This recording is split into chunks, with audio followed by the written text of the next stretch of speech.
know, us humans, we've been pretty busy these past few millennia. Since whenever it was we stopped dragging our knuckles on the ground and made the great leap forward from chimpanzee to Homo sapiens. We've made a lot of mischief, that's for sure.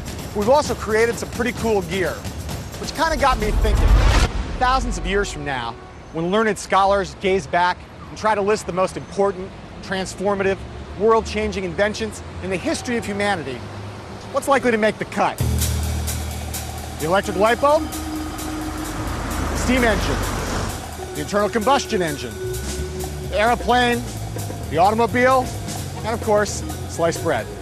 But right up there in the pantheon, alongside all that stuff, is a more recent breakthrough, a new invention that came out of nowhere. The invention in question is, of course, the World Wide Web, an amazing and surreal universe that spawned huge fortunes, upended countless industries, and changed the way that much of the world works, plays, communicates, shops, and even falls in love.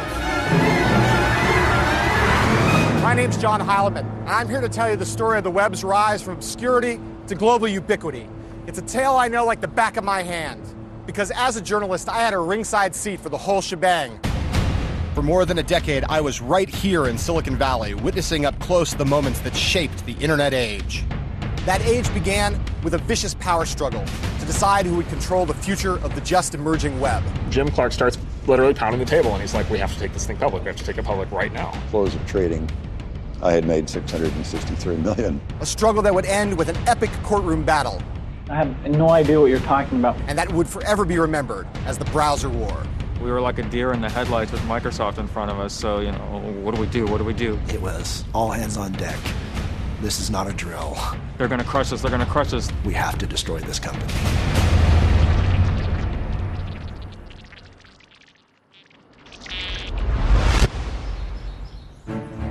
The amazing tale of how the internet took over the world begins in the over-fertile imaginations of a group of penniless, mini-golf loving undergraduate computer nerds from the University of Illinois. Hi. Who lived in a strange new unexplored space, a place called cyberspace. Back in 1993, these guys were fascinated by an obscure scientific research network called the World Wide Web, invented in 1989 by an English scientist called Tim Berners-Lee. Having grown up with this kind of technology at our fingertips, it was hard to imagine being without. And you would talk to the average Joe on the street, they would have no idea. Because it's one of these technologies that you don't know you need until you start using it. Now today we're all used to the web with its fancy video and graphics and sound, where one mouse click can send us rolling down a new path. Who knows where you'll end up? But back then, the web was very different. There were precious few web pages, and they consisted of nothing but line after line of boring text. There was hardly anything worth finding, and no way to find it anyway. You had to be a big-time geek to get all excited about this thing. But one of those geeks, a visionary University of Illinois computer science student named Mark Andreessen, had a crazy idea. He imagined a future where everyone, including regular people like you and me, would use the web as part of our daily lives. Andreessen worked in a cubicle near me, and he was working on a different product, and then he got all wild-eyed about this thing called the web. The internet at that point was really only for nerds. It was really only for academics and researchers and scientists, and there wasn't anything that ordinary people could do on it. But it was so useful to the people who were using it that I always figured everybody should be able to use it. So he was like, yeah, man, this stuff is going to change the world. It'll be great. You know, it's global hypermedia. And so I was just like, yeah, okay, whatever. Andreessen may have been the most excitable, but soon enough, he and a bunch of his college programming pals were working on making the web easier and more intuitive to use, adding images, pictures, audio, and video capabilities. The fruit of their labors was this: a dead simple piece of point-and-click software, the world's first graphical web browser. And every time you surf the internet today, you're using one of its descendants. In the fall of 1993, the Illinois geeks posted Mosaic online and made it a freely downloadable gift to humanity. And what a gift it turned out to be. Well, we first posted the announcement on a newsgroup, on a Usenet newsgroup at that point, and I just said, does anybody want to be part of a beta effort? And I got back 12 responses, and so I sent the browser to 12 people. And then it just spread virally from there. So it spread from 12 to 100 to 1,000 to 10,000 to 100,000 to 1 million. This was the moment when the internet went from obscurity to ubiquity, from a toy for geeks and a tool for scientists to a bona fide mass medium. A bunch of 20-something, code-crunching, burger-guzzling kids had kick-started a revolution. But before Mosaic could go truly global and imperil Bill Gates and Microsoft, it needed one more ingredient, a giant, heaping pile of cash. This extremely expensive building was a gift to Stanford University from this man, one of its former professors, Jim Clark. A poor kid from West Texas, Clark was a high school dropout who turned himself into a computer science professor at Stanford, then founded a company called Silicon Graphics that made him a legend in the Valley. He had a taste for fast cars, expensive wine, and mid-air death-defying antics, like flying a stunt plane. The first time we met, in fact, he took me on a helicopter ride and nearly killed us both. But having just left Silicon Graphics, Clark was looking for something new, something big. And when he saw Mosaic, he quickly became convinced that he'd found it. I had spent a lot of years thinking about the convergence of different kinds of media with digital technology. And so it just sort of crystallized in my mind that the internet and the World Wide Web were going to be the thing that ushered in that convergence. In fact, once the epiphany happened, there was no turning back. I was willing to bet, and in fact did bet, a third of my net worth on this concept. Wasting no time, Clark contacted Mark Andreessen, who had graduated from college and hightailed it out of Illinois straight to a job in Silicon Valley. February '94, I'm at work and I get an email from Jim Clark saying, I'm thinking of starting a new software company. Do you want to get together and talk? So I said, well, this is interesting. So I broke my normal rule of not getting up before noon and got up and had breakfast with him at 7 a.m. In the months that followed, Mark and Clark became inseparable as they plotted how to turn Mosaic into the basis of a business venture. But this obviously wasn't something that they could do by themselves. They needed a team. And soon they were on a plane for Illinois on a recruiting trip that would spark the start of the internet age. We hopped on a plane and arrived late one evening and met everyone at a pizza parlor and sat there and had a beer and some pizza and just kind of talked about generally what we thought. Well, I think we were all a little intimidated, to tell the truth, because he was this big Silicon Valley guy, relatively famous, had founded a very large computer company. Everyone knows he's got a lot of money, and he's coming out here, and he listened. I didn't have a concept of how we would make money at the time, but it's like so many other things. If there are that many people using something, and it had grown to 1 million users in a period of 9 months, there's going to be a way to make money out of it. But these guys had no clue. What Clark cared about right now was getting the Illinois geeks on board, so he made them an offer beyond their wildest dreams. Each of us comes back a little starry-eyed, a little dazed, and for me, just in junior year of university, I was just like, getting a full-time job offer before I've even graduated for that kind of money, it's like, oh, wow, yeah, man, why would I turn that down, In hindsight, it might seem obvious that the web browser would change the world. But although Jim Clark may have grasped that insight, most people didn't, including the one person you would have expected to get it immediately, Bill Gates. Gates, of course, was the co-founder and CEO of Microsoft, the most important and fantastically profitable high-tech company of them all. Over the course of 2 decades, Microsoft had established a near monopoly over PC operating systems, and had used that monopoly to gain a vice-like grip over the entire computer industry. The web was cyberspace as a wide-open road, fast-moving and exhilarating, and it would take you absolutely anywhere that your curiosity led you. But Bill Gates thought that the information highway should be a toll road, on which Microsoft controlled all the toll booths, and we would all have to pay to drive. Thanks a lot. Gates' online system was called, surprise, surprise, the Microsoft Network. And in 1994, lots of smart people assumed that he would succeed in foisting down the world, like he usually did. Here was the information superhighway that futurists had been predicting for years. And although Gates didn't realize it yet, his worst nightmare was about to come true.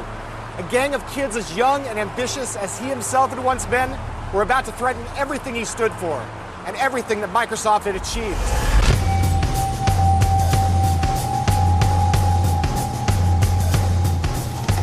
Brilliant, a spectacle that obsessed with computers since his boyhood, Bill Gates' journey to becoming the most powerful figure in technology began in 1975 when, at the age of 19, he dropped out of Harvard to start Microsoft with his high school pal, Paul Allen. Gates' vision was simple and wildly ambitious. A PC on every desktop in every home and every office, and every one of those PCs running Microsoft software. By 1993, his dream was tantalizingly close to becoming reality. About 90% of the world's PCs were running Microsoft Windows. This spectacular success had turned Microsoft into a veritable money machine, raking in billions of dollars in profits and turning thousands of Microsoft employees into stock option millionaires. Gates and the army that he'd amassed on Microsoft's sprawling campus in suburban Seattle worked insanely hard, and they played very rough with their rivals. The company's rise had left a trail of corpses in its wake. There was Lotus, there was WordPerfect, there was Borland, there was Novell, even mighty IBM, all brought to their knees. Gates was now one of the richest and most influential men on earth, and he knew it. One night at a dinner party, he and some friends were discussing the election of Bill Clinton as president, and Gates blurted out, "I have as much power as the president does." His wife kicked him under the table when she heard that, but the truth of it was, he might have been right. To many, Gates' power was seductive, irresistible. If you were a young, hungry software engineer like Thomas Reardon or Hadi Partovi, or a seasoned executive like Sam Jadala, Microsoft was the place to be. A place where it didn't matter if you were handsome or athletic. A place where smartness, measured by the ability to crank out killer code, was the only thing that counted. In other words, nerd nirvana. In the early 90s, the Microsoft campus was a very dynamic culture. You'd have many of the smartest people in computer science at all different ages, but it was a surprisingly young company overall. The average age of the company was probably 26, 27. Microsoft was not the biggest software company in the world, but in a weird way, it was the hottest, and it was clear. There was a vibe when you walked in the door, a kind of cockiness that perfused like every kind of job at Microsoft. It wasn't just the engineers. I joined Microsoft in 1987, and this was a group of people who wanted to win. This was a group of people who were very aggressive about the competition. Microsoft's behavior was certainly extreme, but it was driven less by arrogance than by fear and insecurity. Gates knew that at any moment, some puny little startup in a garage somewhere could rise up and topple Microsoft, just as they'd done to others. And along with his trusted lieutenant, Steve Ballmer, he was determined not to let that happen. Unlike Gates, the college dropout, Ballmer had actually been to business school. Where Gates was Microsoft's superego, skinny and cerebral, Ballmer was its raging id, beefy and emotional. But it was nothing compared to Gates himself, the smartest of the Microsoft smart guys, a brainiac who never suffered fools gladly, if he even suffered them at all. That's ridiculous. I'm not using this thing. No. Somebody's confused. Somebody's just not thinking. I mean, there's no way. We'll figure it out. You guys never understood. You never understood the first thing about this. In all the times that I've met Gates, there's only been one consistent element. The moment when he looked at me and said that something I'd said was the stupidest thing he'd ever heard. And I didn't even work for the guy. But Thomas Reardon did. And he remembers his first meeting with Gates as one of the most unnerving experiences of his life. He is not one known to throw out compliments. It was just sort of a, that's good, looks good. Yeah, we probably need to do more of this. And that was about the feedback that I felt like we got. And it wasn't that he was disinterested. I think I learned at the time, really, you feel like you've had a major victory if you haven't been shredded. If he hasn't called you an idiot 19 times, guess what? You had a good Bill meeting. With Microsoft's minions under his spell, billions of dollars in his bank account, and the launch of Windows 95 looming on the horizon, the Bill Gates of 1993 was on the verge of becoming the world's high-tech emperor. Less than 2 years later, though, Gates would be forced to make one of the sharpest U-turns in corporate history, because Clark, Andreessen, and their team were about to enter the picture and throw a giant roadblock in their path.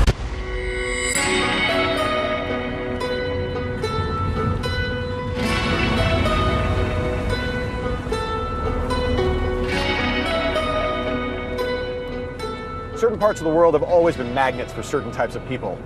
LA is for actors, Las Vegas is for gamblers, Paris is for artists. This 30-mile stretch between San Francisco and San Jose has always been a magnet for, shall we say, the technologically inclined. In the summer of 1994, this place had become home base for Jim Clark and his renegade band of young web browser pioneers. In the next few months, they would launch the fastest growing software company the world had ever seen, Netscape Communications. Under the watchful eye of Clark, the Netscape guys were adherents to the cause of spreading the reach of the still embryonic web, and hopefully getting rich in the process. But first, they had to deal with a severe case of culture shock. I've never been out to California before, and when I got here, I was like, how come no one told me about this place before? This is the Mecca. Yeah, this is kind of the Disneyland for geeks out here. It was also a brilliant move to take a bunch of guys, move them out of their home environments and just drop them into a new company because we didn't know anything else except work. The plan was simple. Back in Illinois, the gang had created the first graphical web browser, Mosaic. Now they would work like maniacs to build a new browser based on that and turn the internet into the future of commerce and communication. Just another day at the office, right? I think the mission as communicated to me and the rest of the group was to take over the world as quickly as possible. You know, nothing big, nothing really grand, just go out there and make software so compelling and so great that you'd have to be an idiot not to want it. That was the way Jim expresses things. It's like, there's no small goals. It's go out there and take over the world. And so we were all really pumped up to go out there and do something that was great. But everyone at Netscape knew that time was of the essence. The web was becoming more popular with every passing day. The fear was that another, more powerful company would see its potential and launch a browser before Netscape had a chance to. There was an extreme sense of urgency once we started, because we all knew that this wasn't a hard thing to do. And they were right to be worried, because back in Seattle, even though Bill Gates still had his doubts about the web, some Microsofties were aware of Netscape. Thomas Reardon at one point contacted the young company to sniff around for information and found that whatever their inner fears, Netscape gave off a different public vibe, one of supreme arrogance. We were kind of aware of them at a distance, so called up and talked to an executive there and basically got told to go pound sand. And I was like, wow, like every company I called was like, wow, Microsoft's calling. Netscape, 15 minutes and just told me to not interested. And not just not interested, but don't even try calling back. When you're at Microsoft, you kind of get used to being kind of lords of the industry and everybody paying you some homage. At some point in time, nothing.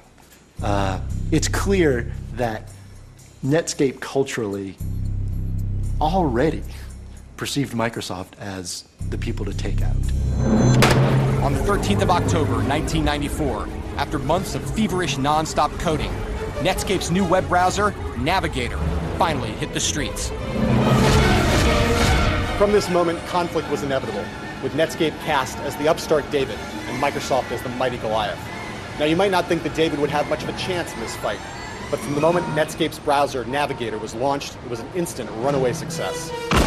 The night of the first release, we set up in one of the conference rooms, we set up a computer to watch the downloads, and we had a sound effect where there'd be a cannon shot every time somebody downloaded the software. And, after a while, it sounded like a war, because there was just cannon shot, it's just continuous cannon shot. Soon, the web was spreading like wildfire around the globe. The internet age had truly begun, and it had nothing to do with Microsoft. There was a point probably when Netscape got 1 million downloads, and suddenly we thought, what's going on? 1 million downloads? That's a pretty big number. But the truth is that Microsoft's worries about Netscape ran a lot deeper than its little browser. And to understand why requires just a little technical understanding. In the computer business, the companies that have the most power control what's known as a software platform. That's the software on which other programs run on top. With its near monopoly over the Windows operating system, Microsoft controlled the ultimate platform. It was the one on which the whole computer business rose and fell. And for years, it was impossible to imagine that anyone could ever challenge its supremacy. But now Bill Gates' many rivals in Silicon Valley began to imagine a different future. A future where the browser could be an alternative platform, one where you could carry out all your computing needs online, thereby leveling the playing field in the industry and rendering Windows, the most profitable software in the history of man, completely irrelevant. Netscape's sudden success was impossible for Microsoft to ignore. Suddenly, Bill Gates got it. Not just the importance of the web, but the scale of his own strategic blunder and the need to rectify it right now. Late one night, Gates sat at his computer and pounded out a memo to his troops entitled, "The Internet Tidal Wave." he declared that the web was, quote, the single most important development in computing since the PC. And he wrote about Netscape as, quote, a new competitor born on the internet, a competitor that Microsoft absolutely had to, quote, match and beat, which meant to destroy. This was a just complete take a right turn, everybody right now, starting not like next week or next month, but starting tomorrow, figure out how your job changes. Bill's message to the company was, let's go find lots of ways for us to now engage in this new battle. It was absolutely like your country needs you, sort of every man hand action. That's probably, you could argue, the beginning of the browser. In 1993, the internet was unknown and unloved outside a tiny circle of hardcore computer hackers and scientists. But by 1995, the situation had changed dramatically.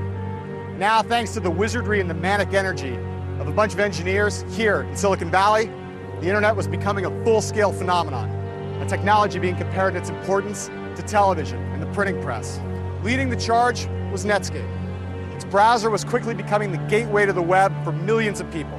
The company had just hired a respectable CEO, and revenues were rolling in. The future looked incredibly rosy, or did it? This man certainly didn't think so. His name is Gary Reback, a well-known antitrust lawyer in Silicon Valley who back in the summer of 1995 was limbering up for the fight of his life. Like many in the Valley, he knew that Bill Gates would be coming after the internet, and he knew better than most, from a career of clashing with Microsoft on behalf of his Valley clients, that when Gates came after your business, one thing was certain: there would be blood. Now Reback had been hired by Netscape, and right away he saw that the young company had grossly underestimated the threat that it was facing. Netscape's business plan assumed that Microsoft would either obey the law or someone would force them to obey the law. Now, I suppose that's not an unreasonable assumption. After all, if you start a business, you don't expect a competitor to just burn your plant down. You don't expect a competitor to go to your distributors and threaten to put them out of business if they carry your product. But you know what? That's exactly what Microsoft did. The problem for Netscape was that Microsoft and Bill Gates now perceived the young company to be the primary threat to their continued dominance. In the opening salvo of the high-tech war, Gates dispatched a special group of envoys, including Thomas Reardon, for a face-to-face powwow behind enemy lines here at what back then was Netscape's corporate headquarters. What resulted was a meeting that would be one of the most controversial in the history of modern business. That the Microsoft-Netscape meeting took place here, that much we know for sure. But what actually happened behind closed doors remains the subject of intense and bitter debate. The Microsoft version goes something like this. We go down there in June of 95, and we had this free roaming discussion with them about how we would work with Netscape. How would we work with them on web servers and on browsers, and how we might use, how Microsoft Word could work with Netscape software, etc. It was a broad discussion that went on, I think, for like 6 hours, a whole day of discussions. It was interesting. I thought it was a really collegial, easygoing meeting. Hey, that doesn't sound so bad. But Netscape's version of events was just a little bit different. They came to the meeting and they made him an offer. And the offer was, I win and maybe you're there, or I win and you're not there at all. Those are the two choices, basically. It was kind of like that scene from The Godfather. I mean, Netscape got made an offer they couldn't refuse. I was a baby, and me and some of the other kids there went down and, yeah, Godfather-style threatened Netscape. It's absurd. It's absurd on its face. Microsoft offered us $1 million for unlimited access to all our technology, and it'd be a one-time fee. So essentially they said, we'll buy your whole business for $1 million. Take it or leave it, because if you leave it, we're just going to copy everything you do. I remember thinking at the time, if this isn't illegal, it should be. If what Netscape claimed was true, it meant that Microsoft had broken the law. American antitrust law, to be precise. The point of that law was to constrain the behavior of companies that held monopolies, which most sane experts agreed Microsoft had with its Windows operating system. Within hours of the meeting, Netscape instructed Gary Reback to alert the U.S. Justice Department about what had taken place and to start laying the groundwork for a lawsuit against Microsoft. But Thomas Reardon smelled a rat. Why did Netscape have antitrust counsel? Not just any antitrust counsel, but the legendary Gary Reebok, the guy known, famous, for going after Microsoft for years, trying to stir up a government suit against Microsoft. You know, effectively we had been had. The meeting had been set up. A paranoid theory? No doubt. At the time, Netscape was the hottest young company in high technology. So why would it need to try and set up Microsoft? On Wall Street, analysts and bankers had begun to sing its praises, talking about the bright prospects ahead if Netscape were to launch an IPO. I looked at our projections for Netscape and realized that there was a chance that Netscape could be the fastest growing software company ever. Jim Clark starts literally pounding the table and he's like, we have to take this thing public. We have to take it public right now. And everybody in the room was like, really? Like, are you sure? What was fascinating about those early days is the growth numbers were extraordinary. You could just almost predict that we were going to have something between 60 and 80 million in revenues for the year. Now hold on here. Wait a minute. Let's think about this. Before Netscape, the standard rule on Wall Street was that a company needed to have at least a year, and preferably 2, of strong and growing profits before it could even think about going public.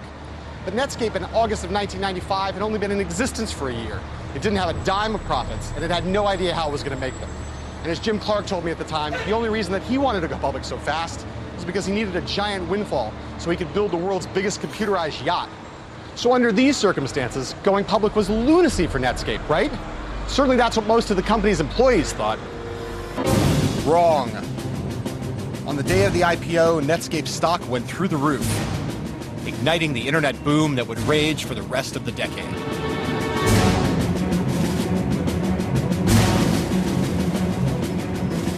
I was on the trading floor, and I went over to talk to our trader, David Slane, and Matt DeSalvo, who ran our trading desk, literally stepped in front of me and prevented me from getting close to Dave. And I said, what's going on?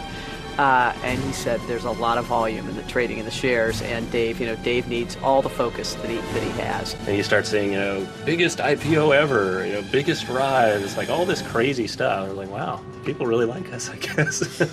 I invested $5 million in the company, and on the day of the IPO, at the close of trading, I had made $663 million.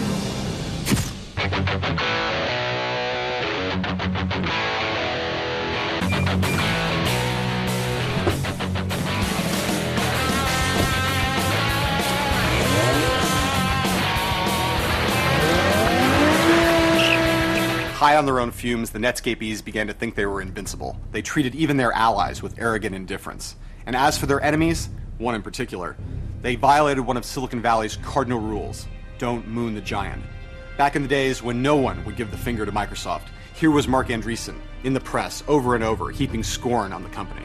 Marc Andreessen was very clear on many occasions that he didn't think much of Microsoft, he didn't think much about the quality of Microsoft software, and he thought that Windows was dead. Windows is going to be a bag of poorly debugged device drivers was one of his sort of most notable quotes. A poorly debugged set of device drivers? What does that even mean? To people who speak English like you and me, it doesn't sound so bad. But if you're an engineer, the kind of person who speaks geek, Marc Andreessen's comment was the equivalent of a slur on Bill Gates' mother. And it played straight into Gates' hands, spurring Microsoft on in their burgeoning war against Netscape. For the developers in Windows, who were some of the best developers in the world, to have their baby thought of as a set of poorly debugged device drivers was maddening. And it was insulting, and it got them motivated. I actually personally postered the walls of our hallways with pictures of the top executives from Netscape and some of the quotes that they made simply to motivate people to know, these are the faces of the people you're fighting against. Then you started actually reading articles where people are like, Netscape, the new Microsoft? Like, no, we're the Microsoft. We're the new Microsoft. On December 7th, 1995, Gates let the world know that he had Netscape in his sights. Microsoft planned to drive Clark and Andreessen's startup to an early grave with a web browser of its own, Internet Explorer. Microsoft hastily arranged a press and analyst meeting in Seattle. They did it by design on the anniversary of the attack on Pearl Harbor, and it was called the Pearl Harbor Day, and the view was they were going to attack Netscape with all that they could.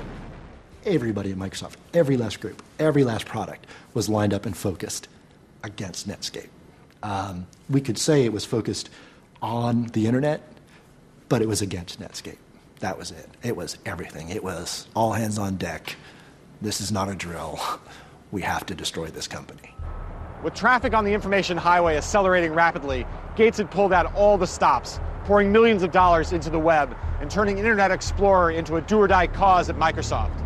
The sleeping giant had awakened, was how he put it, and now Netscape was about to find itself in a world of trouble. So maybe, just maybe, it had been a mistake to moon that giant and get its dander up. Maybe Andreessen should have been just a little bit less confrontational. If you want to explore that with other people, I'm fine with it. Okay. But I think I'll take a pass. Andreessen announcing that Windows would be irrelevant was probably not such a hot idea. I think they just got their dander up and decided we're going to smack them in the head. Despite Netscape's head start, Microsoft's Internet Explorer team had some real advantages. Vast financial resources and reserves of coding talent, and a leader, Bill Gates, who was willing to do anything, up to and including breaking the law, to annihilate Netscape, the fresh-faced company that now ruled the web, captured the public's fascination, and threatened to finally undermine Microsoft's rule of fear.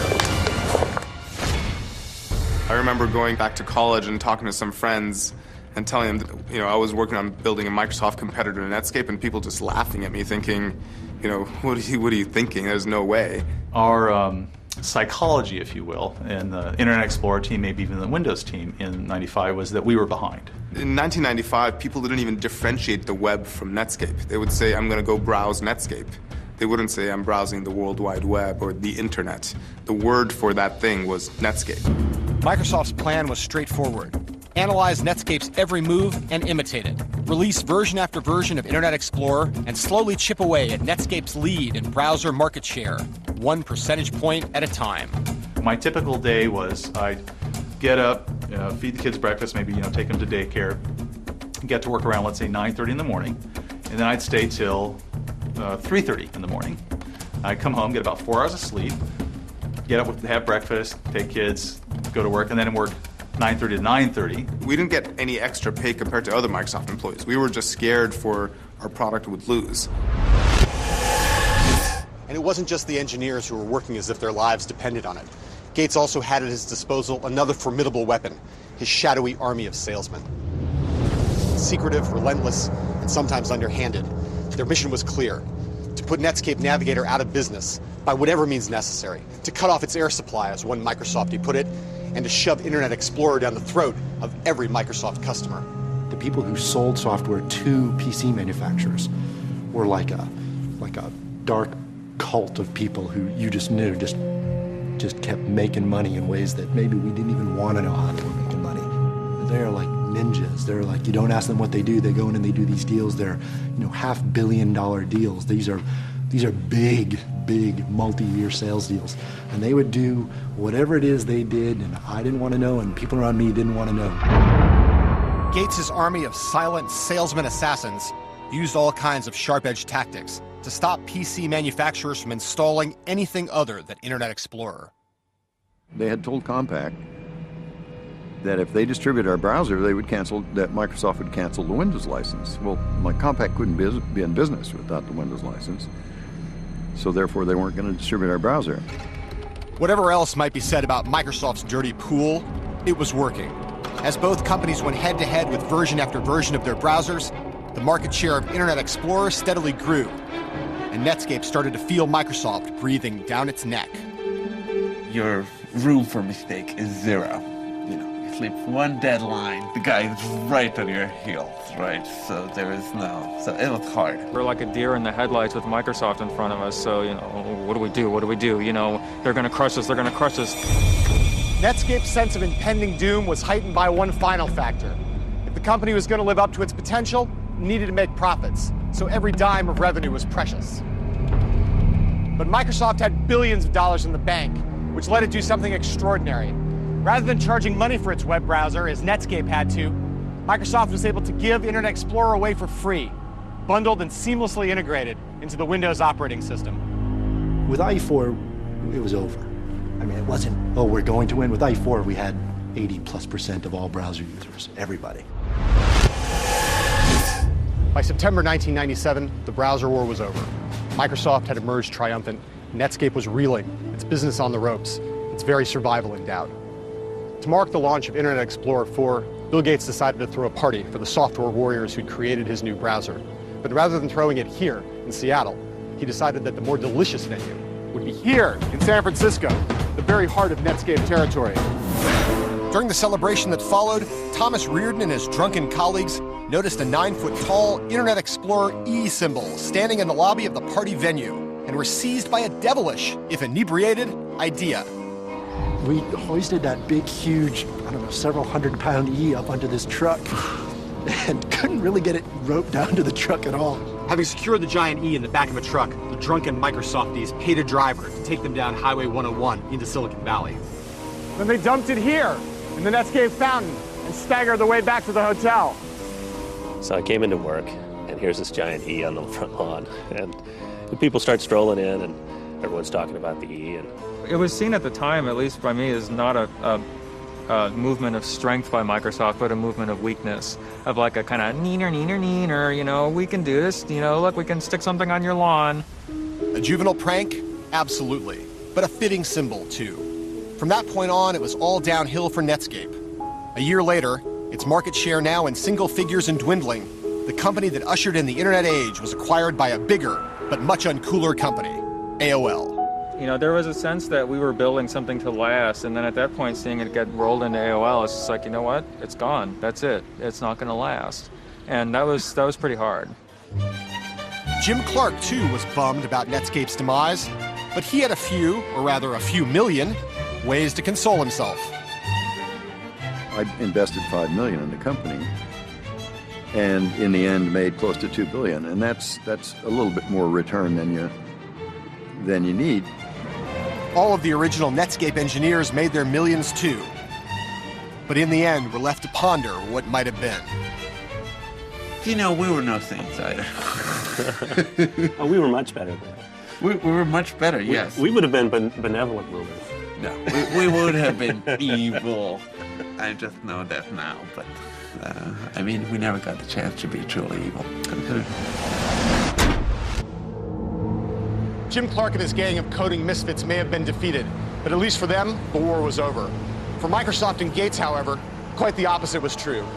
Now they were about to face a foe far larger and more implacable than Netscape. It was an enemy unlike any that Gates had ever tangled with before. It didn't reside in Silicon Valley, and it barely knew software from sausages. But it would threaten to tear Microsoft in two. The enemy was the United States government, which had come to believe that Gates wasn't a hero, but a kind of high-tech terrorist. It's 1998, and the United States Department of Justice, prodded by Microsoft's enemies in Silicon Valley, and particularly by Netscape and their Rottweiler lawyer, Gary Reback, has launched a historic antitrust lawsuit against Bill Gates' company. The government has accused Microsoft of using its Windows monopoly to engage in a wide variety of predatory and exclusionary business practices to prevent consumers from accessing Netscape's products and thus to put the pioneering startup 6 feet under. How does precluding Netscape from being distributed by computer makers help consumers? It can't possibly help consumers.